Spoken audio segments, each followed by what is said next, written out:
കഴിയാറായി. ഒറ്റ piece, last piece, last piece, last piece.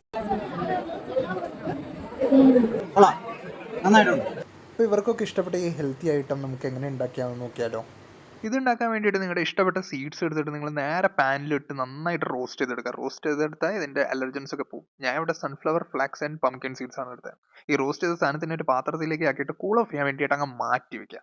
ഇനി നമുക്ക് ബേസ് റെഡി ആക്കാൻ വേണ്ടിയിട്ട് ഒരു കണ്ടെയ്നർ വേണം. ഓക്കെ, എൻ്റെ കയ്യിൽ ബട്ടർ പേപ്പർ ഇല്ലാത്തതുകൊണ്ട് ഞാൻ ഒരു അലുമിനിയം ഫോയിലിൽ ഇച്ചിരി ബട്ടർ തേച്ച് അത് സെറ്റാക്കി. ഇതിൻ്റെ ബേസ് സെറ്റാക്കാൻ വേണ്ടിയിട്ട് നമ്മൾ മിൽക്ക് ചോക്ലേറ്റും ഡാർക്ക് ചോക്ലേറ്റും നല്ല രീതിയിലാണ് മിക്സ് ചെയ്തെടുക്കുക. എന്നിട്ട് നമ്മൾ നേരത്തെ തണുക്കാൻ വേണ്ടി മാറ്റി വെച്ചാൽ നമ്മുടെ റോസ്റ്റഡ് സീഡ്സ് എല്ലാം കൂടി ഒരുമിച്ച് നമ്മളങ്ങ് ഇടരുത്, കുറച്ച് കുറച്ചായിട്ട് ഇട്ടിട്ട് നമ്മൾ ഇതിനെ നന്നായിട്ട് അങ്ങ് ഇളക്കി കൊടുക്കാം. ഇളക്കി നല്ലൊരു കൺസിസ്റ്റൻസി ആക്കി കഴിഞ്ഞ ശേഷം നിങ്ങൾ ഇതിനെ നേരെ എടുത്തിട്ട് നമ്മുടെ ആ കണ്ടെയ്നറിലേക്ക് ഇടുക.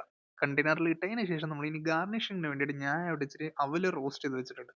അത് നന്നായിട്ടൊന്ന് ക്രഷ് ചെയ്തിട്ട് ഒരു പൊടി പൊടി പോലെ നമ്മൾ ഇതിന്റെ മുകളിലേക്ക് അങ്ങോട്ട് ഇട്ട് കൊടുക്കുക. എന്നിട്ട് നമ്മുടെ ബാക്കിയുള്ള എല്ലാ റോസ്റ്റഡ് സീഡ്സ് ഒക്കെ എടുത്തിട്ട് നമ്മൾ ഇതിന്റെ മുകളിലേക്ക് ഇങ്ങനെ ഒരു ഭംഗിക്ക് വേണ്ടി ഇട്ടപ്പെട്ടപ്പോൾ അങ്ങോട്ട് ഇട്ട് കൊടുക്കുക. ഇതിന് നേരെ ഫ്രിഡ്ജിലേക്ക് എടുത്ത് വെച്ചിട്ട് 1 മണിക്കൂർ ഒന്ന് വെയിറ്റ് ചെയ്ത് കഴിഞ്ഞാൽ നിങ്ങളുടെ ഹെൽത്തി ഡെസേർട്ട് റെഡി.